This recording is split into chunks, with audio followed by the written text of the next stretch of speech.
Alright, the Prime Minister, remember, is in Hyderabad visiting those injured in the Hyderabad blast, and he's been going across the various spots as well, where the blast actually, the two spots where the blast actually took place. Now he's gone ahead to the hospitals where the injured have been admitted. In fact, he's been briefed by the Andhra Pradesh Chief Minister Kiran Kumar Reddy. He's been with him as well.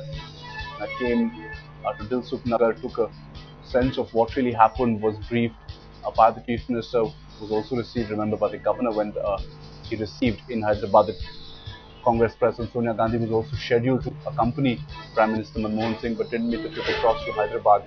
At this stage, remember, 3 days on since the blast, no arrests have been made. The police talking about various leads which have come through, but no arrests which have been made so far. The Prime Minister there reaching Omni Hospital in Hyderabad. Mridula Chanduri has been tracking the latest and joins us as well.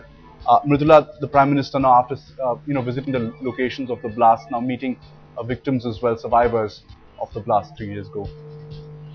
That's right, Aditya. In fact, the Chief Minister and the Home Minister are accompanying him as the Prime Minister makes his way to the survivors. He's meeting all the people who have lost. In fact, a lot of them are very seriously and grievously injured. Many of them have been whose limbs have been amputated. Also, the people who have, apart from those 16 who have lost their lives, there are 117 people who were injured in these two blasts, and several of them quite critically and have been impaired for life. And this visit by the Prime Minister will go a long way in giving them some kind of a commiseration, some kind of a condolence to the horror that they saw on that fateful day.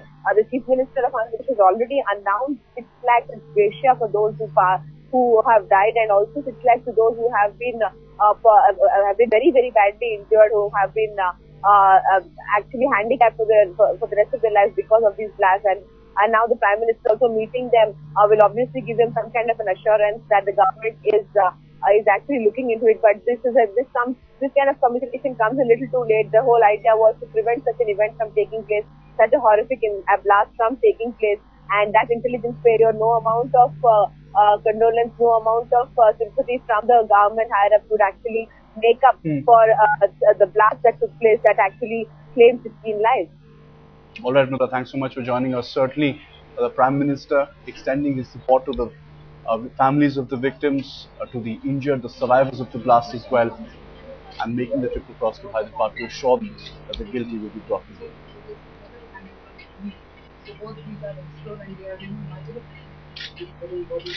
The Prime Minister there, remember, being flanked by the Chief Minister Kiran Kumar Reddy as well, meeting survivors of the blast, trying to assure them that the government is with them. Remember, ex-gratia being announced for the injured, for those who passed away, became victims of this blast as well.